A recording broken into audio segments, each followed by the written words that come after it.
Hello again, everyone. Tom Nagorski in the Cipher Brief virtual studio, here today for a conversation about China, which has been holding major government meetings this week in Beijing, keeping an eye, of course, among other things, on the new Trump administration, as countries all over the world are, and some of its recent policy measures that have been taken in Washington. We're delighted to be joined today by Neil Thomas. He's a fellow on Chinese politics at the Asia Society's Center for China Analysis. And Neil, as we speak, roughly, I think it's 5,000, you'll tell me, political figures are gathered in Beijing, as I said, for this meeting, which is known as the Two Sessions meeting. And maybe before we start, you wrote the other day on the Center for China Analysis webpage that, quote, the annual Two Sessions is the closest thing to a carnival in Chinese politics. Can you explain that and just help our audience to understand a little bit of what's going on there? It's the closest thing to a carnival, but it's probably not very carnivalesque by Western political standards. So yeah, between 5,000 and 6,000 delegates to, firstly, China's main political advisory body, the Chinese People's Political Consultative Conference, which we can mercifully shorten to the CPPCC, and then delegates to China's parliament, the National People's Congress, meet for about a week in Beijing in early March every year. And so you get people coming to these gatherings from all across China, from the military, people coming in traditional ethnic costumes, and some business people, celebrities, tech titans who are usually part of the this advisory group, the CPPCC, and they all descend on Beijing for a week of very boring political speeches and discussion sessions where there's a lot of ceremony and not that much actual discussion. But still, it's mostly important because on the first day of the parliament, the NPC, the premier, the number 2 official in China, who at the moment is Li Qiang, delivers a government work report which sets out the economic targets and policy priorities for the government in the year ahead. Now, I know it's not over yet, and there have been other speeches as well.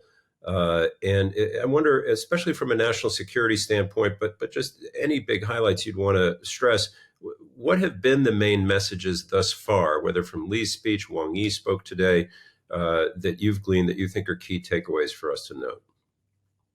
Yeah, so for the foreign policy and national security angle, it really is the annual press conference that the foreign minister Wang Yi gives, which he gave earlier today in China time. And from that, the major theme that I detected was that China is a stable force in international affairs. Whatever the United States might be doing, breaking its commitments or changing how it approaches alliances, withdrawing from global governance institutions, China is going to stay the course. It's committed to these multilateral forums. It's committed to economic globalization, free trade and foreign investment in a way that still seen as very beneficial by Xi Jinping and Chinese leaders, but which the United States has really retreated from since the first Trump administration. And you can debate whether that's a good thing or a bad thing, but for a lot of other countries in the world, they still do have this preference for globalization, especially in the developing world. And China really wants to take advantage of that to press its own claims to be a global leader. Yeah, the phrase, right, was something like we offer certainty, which is scarce at the moment, or something like that, right? And obviously, even though this is a domestic gathering, that's a message that Wang is giving, as you say, to the rest of the world, Global South and others, right? Exactly. It's also a message he's giving to the Chinese political system. Mm-hmm. And that's a message that I think is coming from the very top, from President Xi himself. And I think that message also is a brave face that's covering up a lot of concern and uncertainty in Beijing about the return of Trump to the White House. There's this bold rhetoric coming out of the Ministry of Foreign Affairs and particularly the embassy in the US, which is saying that China's ready for a trade war or any other type of war that the United States might want. But we've seen pretty consistent language since Trump's election that in internal speeches, that the external environment is getting worse, that contradictions are deepening, and that more geopolitical volatility is coming, which is going to put pressure on trade and technology and other strengths of the Chinese economy in recent years. So, in my view, is that Beijing's leadership is very concerned about this and is going to do all it can to try and avoid a big conflagration in U.S.-China trade war. And that's why we've seen a slightly restrained retaliation to the 10% and then extra 10% of tariffs that Trump has introduced since January. Recognizing excellence in national security, the Cipher Brief Honors Dinner celebrates those who've made a real difference in protecting our nation. It's an unforgettable evening with top leaders in the field. Join us in honoring these remarkable contributions. Reserve your seat now at cipherbriefhonors.com. And even though we are a national security outfit, China's economy, you could argue, is a national security issue in a way, or just once removed. And just to drill down on that a little bit, to your point about what this may be masking, that kind of language, just to rattle off a couple of things off the top of my head. So that it's weak growth, right? And not much foreign investment coming in, low birth rate. I don't know. There's a fairly long list, is there not, of kind of Chinese domestic economic troubles at the moment before you get a new trade war. Is that right? That's right. I mean, it might be the case that tariffs and the trade war are not existential for China. They're not the number one priority of economic policymakers. I think China is better prepared than it was 8 years ago when Trump first came onto the scene. But it is one of many worries that is facing Xi and his top economic people. And I think that where this comes in for national security is that we've seen in the last couple of years, and especially the last few months, that Chinese policymakers, and this is coming from the top, are prepared to be pragmatic when they need to. We've seen more stimulus coming in the form of lower interest rates and other monetary policy adjustments after a Politburo meeting last September. We've seen in the lead up to the two sessions, and confirmed by Li Qiang's work report, a record level of deficit spending and fiscal stimulus in the annual plan. And that is, I think, in response to this concern about the domestic economy, but also Trump coming in. And even though it's a record level of stimulus, it still actually undershot some of the expectations that economists had coming into the two sessions. And I think that's because, A, there's some debt concerns about sustainability, but B, Beijing is storing up some of its fiscal firepower in the case of a big escalation in the US-China trade war. Yeah. And they'll want to have fiscal reserves ready to deploy at a moment's notice if they wake up to a tweet that announces a 60% across-the-board tariff, for example, which Trump promised ahead of the election. Yeah, you remind me, I mean, we have conversations regularly about other countries, and Ukraine is a fresh one in my mind, where, yeah, they're waking up to tweets, as you say, and having to react very quickly to things. Before we leave Wang Yi's speech, Neil, I want to just get your take on something else he said, which seemed like a pretty direct jab at not just the U.S., but the Trump administration. Great powers should not be profit-oriented, let alone bullying. That's not olive branch kind of language, right?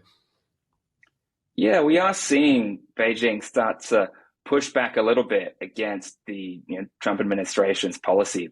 Wang Yi also highlighted the tariffs in response to fentanyl failures identified by Trump from Beijing in terms of their cooperation with the US as being something that was totally unjustified.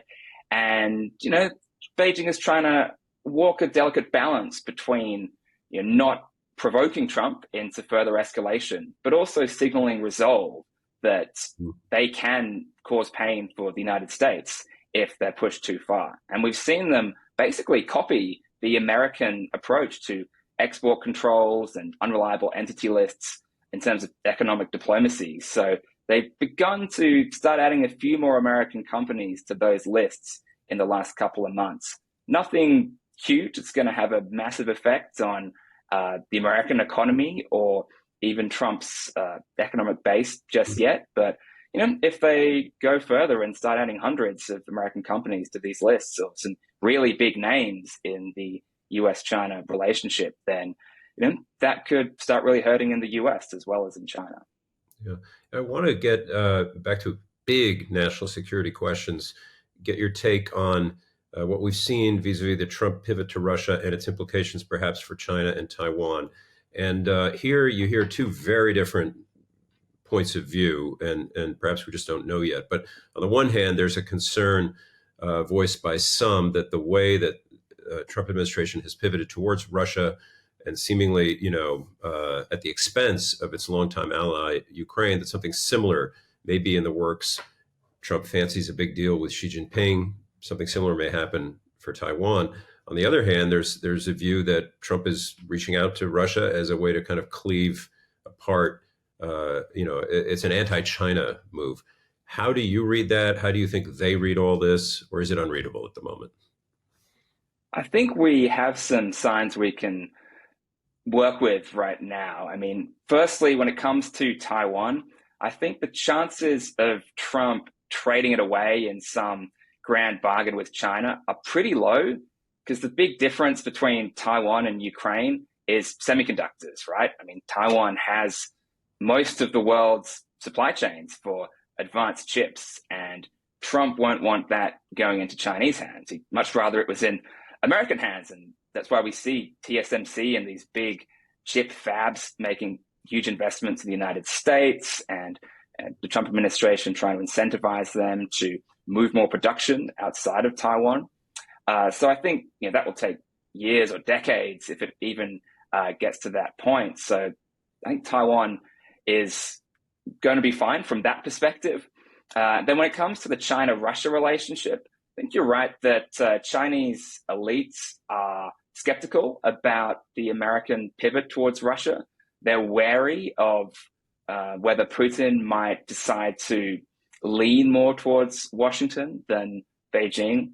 But when it comes down to, brass tacks, the economic relationship, the political relationship, the ideological convergence is still much stronger between China and Russia than it is between Russia and the United States. So I can't see any signs of a split between Putin and Xi, particularly as they personally have a really strong relationship.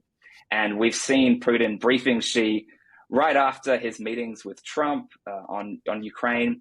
And there's already been two leader-level calls since Trump's inauguration. So I don't expect that reverse Kissinger to be possible.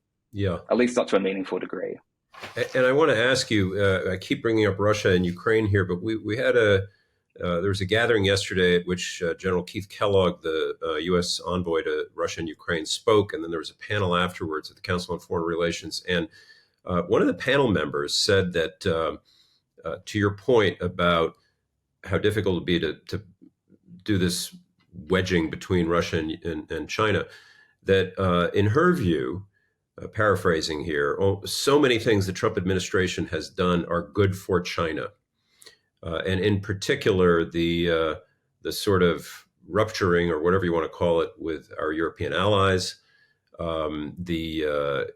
Even mentioned the end to the funding for a lot of USAID programs that the Chinese can move into. Is that something you've taken note of as well? Are there advantages here for the Chinese in some of the early things that the Trump administration has done?